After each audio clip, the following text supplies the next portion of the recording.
దానియేలు గ్రంథము 6వ అధ్యాయము 13వ వచనం. అందుకు వారు చెరపట్టబడిన యూదుల్లోను నా దానియేలు నిన్నే గాని నీవు పుట్టించిన శాసనమే గాని లక్ష్య పెట్టక అనుదినము ముమారు ప్రార్థన చేయుచున్నాడనిరి. మహోన్నతుడా, వాక్యమైన దేవా, మీరే మాతో మాట్లాడి మహిమ పొందమని యేసు నామములో ప్రార్థిస్తున్నాము తండ్రి, ఆమేన్. కూడి వచ్చిన మీ అందరికీ వందనాలు, దేవునికి స్తోత్రాలు. విశ్వాసికి మంచి మనస్సాక్షి పనిచేయాలి. ఏంటి ఆ సంగతి అంటే, దానియేలు, మిషకు, షడ్రకు ముగ్గురు దానియేలుతో పాటు ఉన్నారు. దానియేలు, మిషకు, షడ్రకు, అబేద్నెగోలు అనే ఈ నలుగురు బబులోనులో ఉన్నారు. వీళ్ళలో ప్రత్యేకమైన వాడు ఎవరు చెప్పండి? దానియేలు. దానియేలు ప్రత్యేకంగా ఉన్నాడు. దానియేలు మంచి లీడర్షిప్ ఉంది ఆయనకి, మంచి నాయకుడిగా అతడు ఉన్నాడు. ఎవరికి నాయకుడు అంటే, నిష్టగా ఉండే మిషకు, షడ్రకు, అబేద్నెగోలుకు సపోర్ట్గా ఉంటాడనమాట. కానీ మనం అవిధేయులుగా ప్రవర్తిస్తూ ఉన్నప్పుడు దేవుడు కొన్ని శిక్షలకు మనల్ని అప్పగిస్తాడు. అప్పగించిన సమయంలో జరిగింది ఏంటంటే, మొట్టమొదటి దానియేలు గ్రంథం 1వ అధ్యాయము 1వ వచనం. యోధారాజగు యెహోయాకీము ఏలుబడిలో 3వ సంవత్సరమున బబులోను రాజగు నెబుకద్నెజరు యెరూషలేము మీదకి వచ్చి దాని ముట్టడి వేయగా, ప్రభువు యోధారాజగు యెహోయాకీము దేవుని మందిరములో శేషించిన ఉపకరణములను ఆ రాజు చేతికి అప్పగించిన గనక అతడి వస్తువులు షీనారు దేశములోని దేవతాలయమునకు తీసుకుని పోయి తన దేవతాలయపు బొక్కసములో ఉంచెను. రాజు అశ్వెనజగను తన నపుంసకుల అధిపతిని పిలిపించి అతనికి ఇలాగ ఆజ్ఞాపించెను, ఇశ్రాయేలు రాజవంశములో ముఖ్యులై లోపము లేని సౌందర్యము గల సకల విద్య వీణతయు జ్ఞానము కలిగి తత్వజ్ఞానము తెలిసిన వారై రాజు నగరమందు నిలవదగిన కొందరు బాలును రప్పించి కల్దీల విద్యను భాషను వారికి నేర్పించుడి. వినండి, దేవుని కోపం వచ్చిందంట. యెరూషలేముని ఎవరికి అప్పచెప్పాడంట? బబులోను రాజుకి అప్పచెప్పాడంట. కానీ వాస్తవానికి మన దేవుడు ఎవరు తెలుసా? శక్తివంతుడు.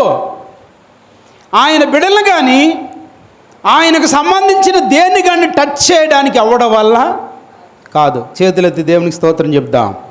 అలాంటి ఒక దేవుడు ఇశ్రాయేలీలు అవిధేయులైనప్పుడు కోపం వచ్చి శత్రువులకు అప్పగించాడంట. అలాంటి సమయంలో బబులోనులోనికి ఎవరు వెళ్ళారంటే, మిషకు, షడ్రకు, అబేద్నెగో.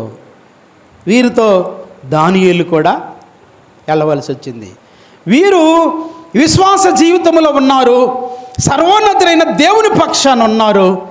ఉన్నప్పుడు వాళ్ళు తీసుకున్న మొట్టమొదటి నిర్ణయం చెప్తారా?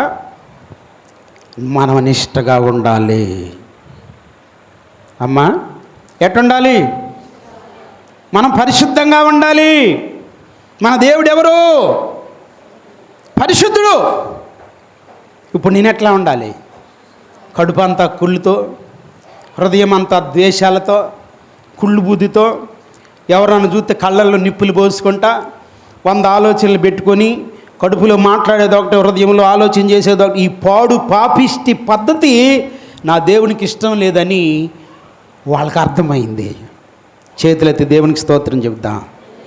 నోరేది మాట్లాడుతుందో హృదయం కూడా అదే ఉండాలి అనేది వారు మంచి యథార్థత కలిగి దేవుని దగ్గర వాళ్ళ మెయింటెనెన్స్ ఉంది. విశ్వాసిగా మనం కూడా చేయాల్సింది ఇదే. అందుకే మనల్ని మనము దేవునికి సజీవ యాగంగా అప్పగించుకొని, దేవునికి అప్పగించుకునే వాళ్ళు ఎలా ఉండాలి? రోమాపత్రిక 12వ అధ్యాయము ప్రారంభవచనం చదువుదాం. పరిశుద్ధమును, రెండోది ఏంటి చెప్పండి? దేవునికి అనుకూలమైన, మూడవది సజీవ యాగంగా. ఇక ఆపండి. భక్తిలో పెద్ద మర్మం ఉందనుకుంటున్నాం మనం. అదేంటి ఇంకా అర్థం కావట్లేదు అక్కాయ్ నాకు.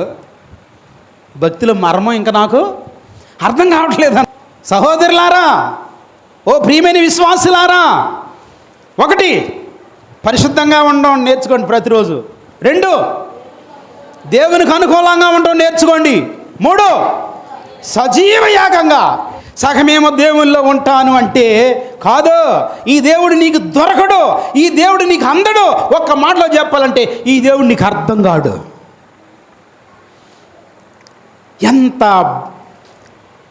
గొప్ప దేవుణ్ణి పరిచయం చేసుకుంటే ఇంత గొప్పగా పౌలు గారు చెప్పాడు అని మనం ఆలోచన చేస్తే, బా నేనెంతో దేవుని స్తుతిస్తున్నా. ఈ గ్రంథం, ఈ దేవుడు, ఈ దేవుని సన్నిధిలో నిలిచే భాగ్యం నాకు దొరకటం. చేతులెత్తి దేవునికి స్తోత్రం చెప్దా. ఈ సంగతి అర్థమైపోయింది ఎవరికి? దానియేలుకి, షడ్రకు, మిషకు, అబేద్నెగోలకు అర్థమైపోయింది. ఇప్పుడు వీళ్ళు ఏమంటున్నారంటే మనము నిష్ఠగా ఉండాలి. మన ఊరిలో నా అన్నయ్య కాదు, మనది కాని దేశంలో, ఎక్కడ? బబులోన్లో ఆ దేవతామూర్తులకు అర్పించినటువంటి శ్రేష్టమైన బలులు అర్పించిన, శ్రేష్టమైన ఏటపోతులను అర్పించిన విడిభాగాలన్నీ రాజ ఖజానాలోకి వస్తున్నాయి. బంగారు లాంటి ముక్క దొరికితే రక్షణ ఇడిచిపెట్టి పాపిష్టోళ్ళు ఉండారు. అందుకే బైబిల్ ఏం చెబుతుందో తెలుసా? ఒక్క పూట కూటి కొరకు జ్యేష్ఠత్వపు హక్కు అమ్మి వేసుకొని ఏశావు వంటి భ్రష్టుడైనను వ్యభిచారి అయినను మీలో ఉండినేమో జాగ్రత్త అన్నాడు. దేవునికి మహిమ కలుగునగాక. ఎందుకు? కొద్ది సుఖం కోసం పరలోకం విడిచిపెట్టుకోవటం, ఈ 70-80 సంవత్సరాల జీవితం కోసం నిశ్చిత్తమైన నా దేవుని రాజ్యాన్ని విడిచిపెట్టుకోవడం నాకు అవసరం లేదు. దేవునికి స్తోత్రం. మొదట వీళ్ళు నిష్ఠగా ఉండాలనుకున్నారు. ఎక్కడ? కాని దేశంలో, కాని రాజు మధ్యలో, సాధ్యం కాని చోట. ఇక జరిగింది ఏంటంటే ఆ దేవతామూర్తుల దగ్గర అర్పించిన శ్రేష్టమైన ఆ భాగాలన్నీ తీసుకొచ్చి రాజ ఖజానాలో పెట్టి ఈ రాజుకు సంబంధించిన సైన్యంలో చేర్చుకోవాలనుకున్న ఈ యవనస్తులకు పెడుతున్నారు. వాళ్ళు మొదటి రోజునే రిజెక్ట్ చేశారు. ఎవరో? మిషకు, షడ్రకు, అబేద్నెగో ఏం చేశారు తెలుసా? దేవుని కొరకు ప్రతిష్ఠించబడిన వారు ఏం చేశారు తెలుసా? ఈ మాంసం ముట్టకూడదు. వెంటనే రాజు నియమించిన ఒక అధికారి దగ్గరికి వెళ్ళి అంటున్నారు, అయ్యా మేము ఈ ఆహారం ముట్టం. మరి ముట్టకపోతే ఎట్లా? ఇది తినకపోతే రాజు పరీక్షించడానికి వచ్చినప్పుడు మీ ముఖంలో సావు రేఖలు కనపడ్డాయి అనుకో, రాజు మమ్మల్ని శిక్షిస్తాడు అంటే వాళ్ళు అన్నారు, 10 రోజులు ఏం చేస్తారు మీరు? శాకాహారం పెట్టండి, మాకు మిగతా వాళ్ళకి మాంసాహారం పెట్టండి. మా ముఖాలు బాగుంటేనే మీరు మాకు మాంసాహారం మానేయండి. చేతులెత్తి దేవునికి స్తోత్రం చెబుదాం. రాజు పరీక్షించడానికి వచ్చాడంట.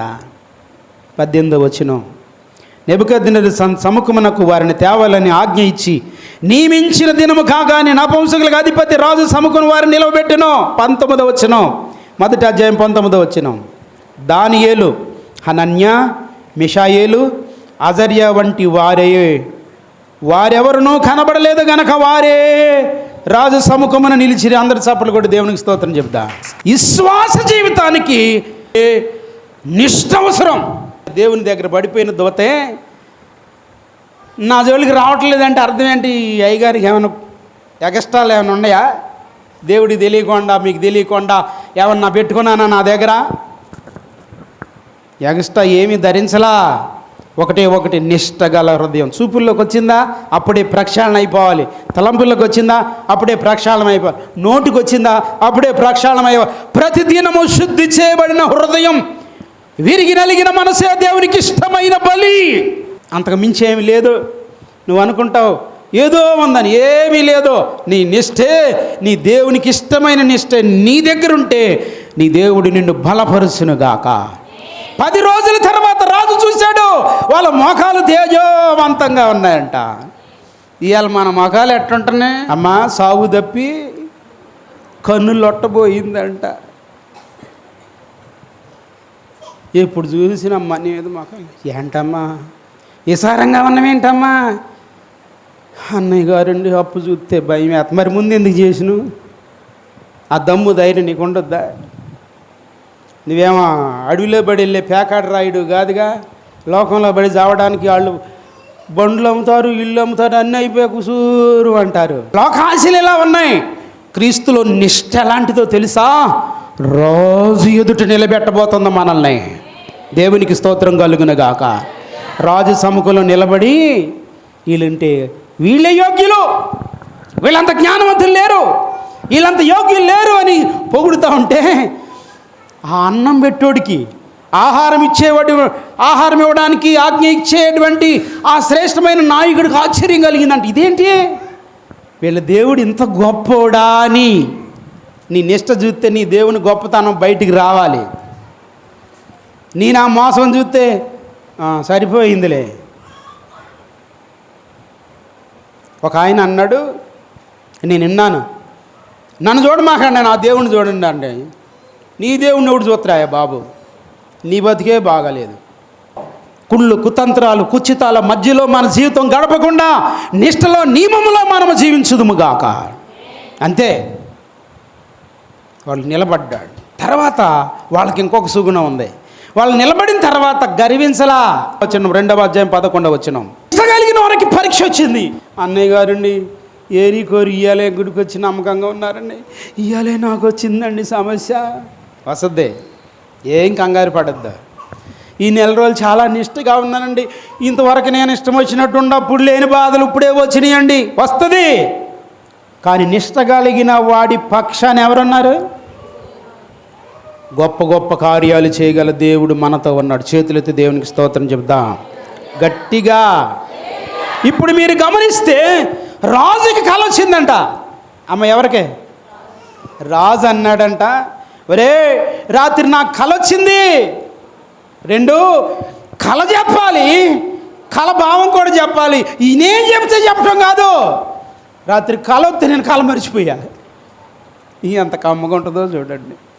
మిమ్మల్ని పిలిచి, అమ్మ మీరు నా సంఘస్థులు, దేవుని మహిమ కొరకు నిలబడేవారు, రాత్రి నాకు కల వచ్చిందమ్మా, కల వచ్చి మర్చిపోయానమ్మా, నాకు గలిబిలిగా ఉందమ్మా, మీరు ప్రార్థన చేసి చెప్పండి అంటే మీకు ఎట్లుంటుంది? అసలు ఇదేమయ్య గారు, ఇదేం లోకం అండి. కళ చెబితే భావం చెప్తాం, కానీ కళ మనమే చూడాలంట, భావం మనమే చెప్పాలంటే వేదన ఉంటుందా ఉండదా? మీరు గమనించండి. గలిబిలి చెందుతూ ఉన్నారు. సకల దేవతలు ప్రత్యక్షం చేసుకొని బాగుజాతలు చేసేవాళ్ళు, నక్షత్ర యోచకులు, క్షుద్ర మాంత్రికులందరూ తీసుకొచ్చారు, గాడి విద్య కలిగిన వాళ్ళని తీసుకొచ్చారు. అంత మంది వచ్చినా కానీ ఎవడో కళ చెప్పట్లేదు. వాళ్ళందరూ అంటున్నారంట, రాజా ముందు నువ్వు కళ చెప్పు, మేము భావం చెబుతాం. పిచ్చగా ఉందా? నేను మిమ్మల్ని శ్రేష్టమైన కార్యాలు కండరాలు పెట్టి పోషిస్తున్నా, శ్రేష్టమైన అవయవాలు పెట్టి పోషిస్తున్నా. అందరు తినే భోజనం కాదు, నేను తినే భోజనం మీకు పెట్టా. మర్యాదగా చెప్పారా? సరే, ఇదిగో 4 గంటలలోపు చెప్పారనుకో, వీళ్ళ బ్రతకని. 4 గంటలలోపు చెప్పకపోతే ఆర్యకో మొత్తాన్ని నరికేయమన్నాడంట. ఇక చూడండి కథ ఎట్టుంటుందో. వాళ్ళ గుండెల్లో రైళ్ళు పరిగెత్తుతున్నప్పుడు ఈ మాట దానియేలు చెవును పడింది. మిషకు షడ్రకు అబేద్నెగోల దగ్గరికి వెళ్ళాడు. అమ్మ ఎవరి దగ్గరికి వెళ్ళాడు? సమస్య వచ్చింది, ఎవరి దగ్గరికి వెళ్ళాడు? మనం ఊరు సగం చెప్పిన తర్వాత ప్రార్థన మొదలు పెడతాం. మనం ప్రార్థన చేసేవాళ్ళ దగ్గరికి వెళ్ళారు. బాగా గుర్తుపెట్టుకోండి, ఓ విశ్వాసులారా, నిష్టగా ఉండాలి. మొదటి పాయింట్. రెండోది, సమస్య వస్తే ప్రార్థన చేయాలి. ఆ ప్రార్థన చేసేవాళ్ళు ఎక్కడికి వెళ్ళాలి? ప్రార్థన చేసే వాళ్ళతోటే సహవాసం చేయాలి. అందుకే దానియేలుకి ఈ మాట ఎప్పుడైతే వినబడిందో, అయ్యా ఆర్యోకు గారు, మీరు వీళ్ళందరినీ చంపొద్దు, వీళ్ళతో పాటు మేము చేస్తాం, మమ్మల్ని మీరు చంపొద్దు. ఏం చేయాలి? మీరు మాకు రేపటి వరకు అవకాశం ఇవ్వండి, మేము కళ చెప్తాం, కలభావం చెప్తాం. దేవునికి మహిమ కలుగును గాక. సవాళ్ళు ఎదుర్కొనేది ఎవరో తెలుసా? లోకస్తులు కాదు, సవాళ్ళు మనమే ఎదుర్కోవాలి. దేవునికి స్తోత్రం. ప్రాణాపాయం వచ్చిందా? చచ్చిపోయే పరిస్థితులు వచ్చాయా? ఎలాంటి పరిస్థితులు వచ్చినా, లోకం తలకిందులు అవుతున్నా, నీ దేవుని యందు నుంచిన నీ విశ్వాసం చెక్కు చెదరకూడదు. చేతులెత్తి దేవునికి స్తోత్రం చెప్దాం. దానియేలు ఆర్యోకు దగ్గరికి వెళ్ళి సాగునాము చేశాడు రేపటి వరకు. నెక్స్ట్ ఎవరి దగ్గరికి వచ్చాడంటే ప్రార్థన చేసే వాళ్ళ దగ్గరికి వచ్చాడు. ప్రార్థన చేసే వాళ్ళందరినీ సమకూర్చి అంటున్నాడు, మిషకు షడ్రకు అబేద్నెగో మీరు ప్రార్థన చేయండి, మీరు ప్రార్థన చేయండి నా కొరకు ప్రార్థన చేస్తున్నారు. దానియేలు కనిపెడుతున్నాడు. దేవుడు చూపిస్తున్నాడు ఏమనంటే, ఇదిగో రాజుకి కల వచ్చింది, ఈ కల భావం కూడా ఇది అని దేవుడు చెప్పాడు. చప్పటి కూడా దేవునికి స్తోత్రం చెప్దాం. ఇప్పుడు మర్మాలు ఎవరికి బయలుపడతాయి? మర్మాలు ఈ లోకంలో ఉన్న ఏ వ్యక్తులు చెప్పలేరు. ఎవరు చెప్తారు? సాక్షాత్తు దేవునితో కనెక్షన్లో ఉన్నవారు చెప్తారు. చేతులేద్దాం. దేవునికి స్తోత్రం. మర్మమైన విషయాలు తెలియజేసి మనల్ని దీవెనకరంగా మారుస్తాడు. దేవునికి స్తోత్రం చెబుదా. ఈరోజు నేను మీకు గుర్తు చెప్తున్నా, బాగా మీరు మనసులో పెట్టుకోండి. మర్మమైన విషయాలు నీకు తెలియకపోతే, ప్రార్థన చేసే నీకు తెలియకపోతే ఇంకెవరికి తెలియబడవు. నేను దేవుని ఆత్మతో నింపబడాలి. దేవునికి స్తోత్రం కలుగును గాక.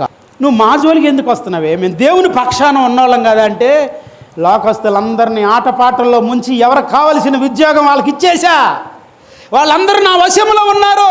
ఇప్పుడు నేను పట్టించుకునే దేవుడు అంటే బాగా ప్రార్థన చేసేవాళ్ళని వింటున్నారా? ఎవరినంట? నిష్టగలోడిని, నీతిగలోడిని, బాగా ప్రార్థన చేసేవాడిని, బాగా మందిరానికి వెళ్ళి వాళ్ళని పట్టించుకోవాలనుకుంటున్నాడంట. మరి నువ్వు గబగబ వస్తున్నావు, కూర్చుంటున్నావు, దేవుని వాక్యం ఉన్నావు, గబగబ ఇంటికి వెళ్ళిపోతున్నావు. మధ్యలో ఎప్పుడైనా నీకు సాతాను పరిచయం అయ్యాడా? అన్నయ్య గారు మాకు ఆ సుఖ లేదండి, ప్రార్థన చేస్తున్నాం కానీ ఈ ఇసమంటి దుష్టుడు వస్తాడని మాకు తెలియదండి అనుకుంటున్నావా? అయితే నేను చెప్తున్నా, సవాలుకరమైన భక్తి నువ్వు చేస్తేనే దేవుని మహిమ కొరకు నిలబడగలవు. చేతులెత్తో. దేవునికి స్తోత్రం కలుగును గాక. నీ విశ్వాసులకు ప్రార్థన రాకుండా చేసేది నేనే, నీ విశ్వాసులు మందిరానికి రాకుండా చేసేది నేనే. ఇక్కడున్న భాగ్యాతలు చేసే ఏజెంట్లు అందరూ నా మనుషులని చెప్తుంది. రికార్డ్ చేసే నేను మొత్తం. ఈరోజు చెప్తున్నా, నిష్ట కలిగిన దానియేలు, మిషకు, షడ్రకు, అబేద్నెగో లాంటి వ్యక్తులు మర్మాలు, దేవుని మర్మాన్ని తెలుసుకోవడానికి రెడీ అయిపోయారు నిష్ట కలిగి ఉండి. మరి ఈ భక్తిలో నీకు నిష్టుందా?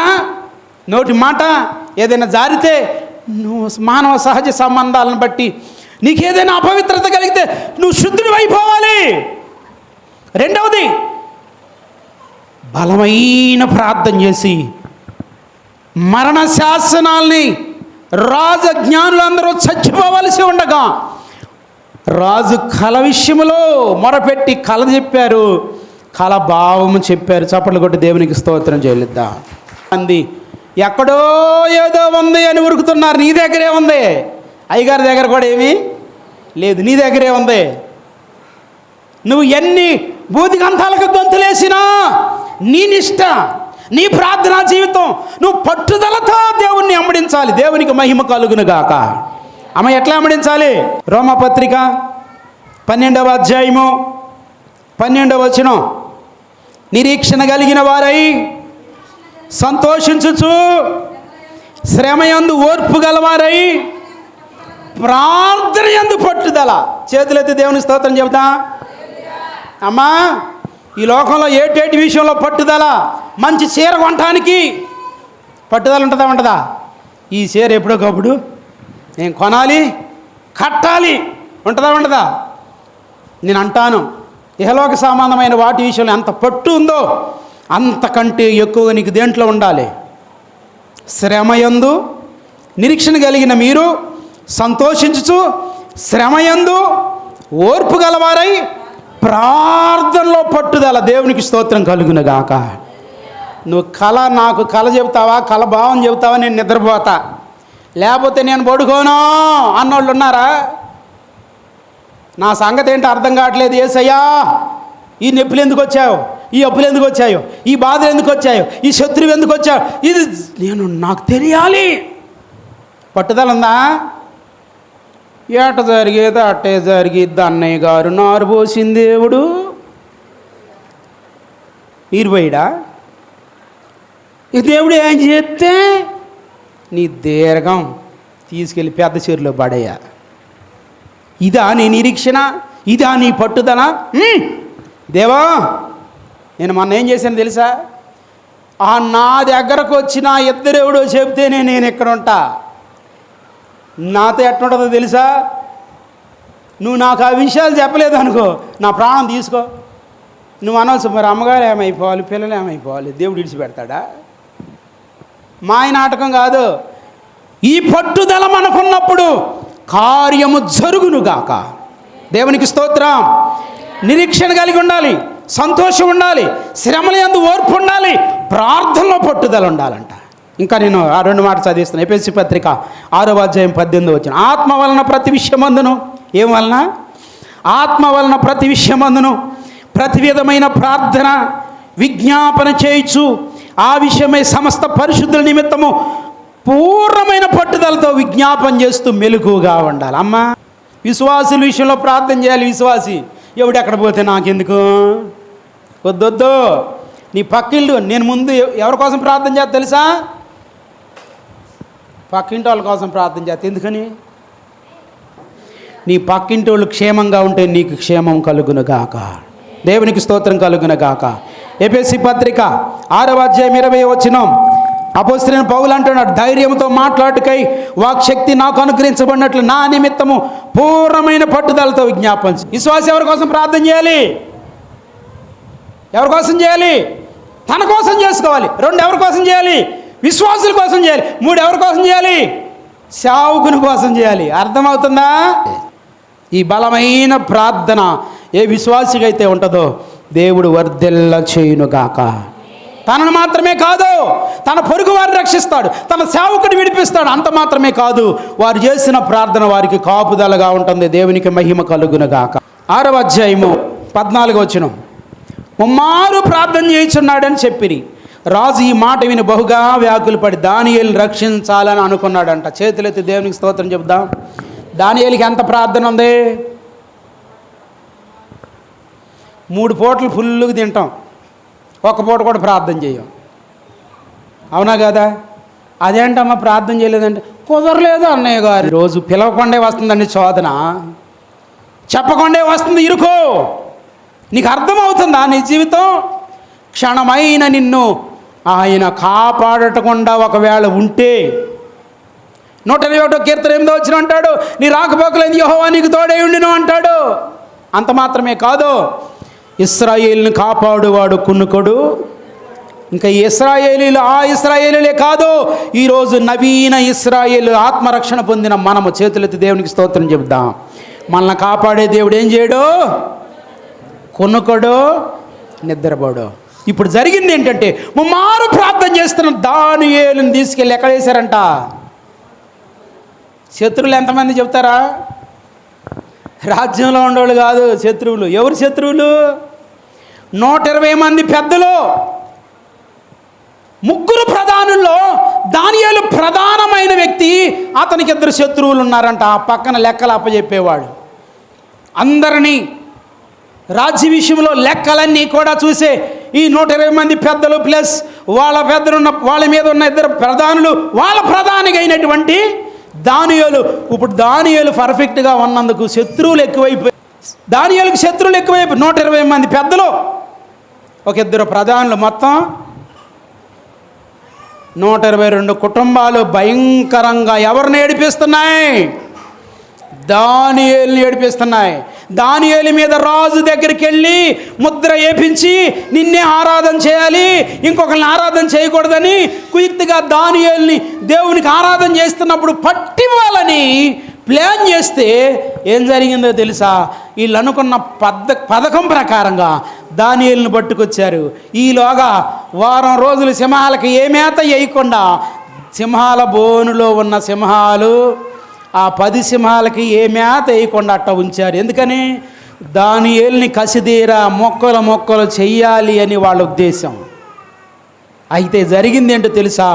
ప్రార్థన చేస్తున్న దానియేలు పక్షాన దేవుడే సింహాల బోన్లోనికి వెళ్ళాడు.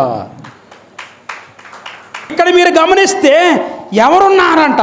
దానియేలు, అమ్మో దానియేలు చచ్చిపోతాడని రాత్రంతా రాజు సైతం ఉపవాసం ఉన్నాడు. ఉదయాన్నే వెళ్ళాడంట. ఎక్కడికి? సింహాల గుహ దగ్గరికి. దానియేలు ఉన్న సింహాల గుహ దగ్గరికి రాజు వెళ్ళాడంట. ఇప్పుడు రాజు ఏమంటున్నాడో ఆ మాట చదువుకుందాం. 6వ అధ్యాయము 20వ వచనం. గుహ దగ్గరికి రాగానే దుఃఖ స్వరముతో దానియేలుని పిలిచి, జీవము గల దేవుని సేవకుడైన దానియేలు, నిత్యము సేవించుచున్న నీ దేవుడు నిన్ను రక్షించాడా? అందరు చప్పట్లు కూడా దేవునికి స్తోత్రం చెప్దాం. ఏ దేవుడు అంట కాపాడేది? నిత్యము సేవించుచున్న దేవుడు. ఈరోజు నేను చెప్తున్నా, ప్రతిరోజు నువ్వు పరిశుద్ధత కాపాడుకొని, ప్రతిరోజు నువ్వు ప్రార్థన చేస్తూ, ప్రతిరోజు పూర్ణమైన పట్టుదలతో శ్రమలు యందు నిరీక్షణ కలిగినటువంటి వ్యక్తిగా నువ్వు ప్రార్థనాపరురాలు అయి ఉంటే ఏ సమస్య అయినా నీ ఎదురు నుంచి పారిపోవునుగాక. గట్టిగా చేతుల దేవునికి స్తోత్రం చెబుదాం. రాజా, నీ దృష్టికి నేనేమి పాపం చేయలేదుగా నాయన అంటే, లేదు లేదు నాయన అంటూ ఉండగానే 22వ వచనం, నేను నా దేవుని దృష్టికి నిర్దోషినిగా కనబడితిని గనుక ఆయన తన దూత నంపించి సింహములు నాకు ఏ హాని చేయలేదు. ఇప్పుడు కొట్టండి గట్టిగా చప్పట్లో. నిత్యము సేవించుతున్న దేవుడు ఏం చేశాడంట? దానియేలు సింహాల బోన్లోకి దిగుతుంటే దానియేలుతో పాటు దేవుడు దిగాడంట.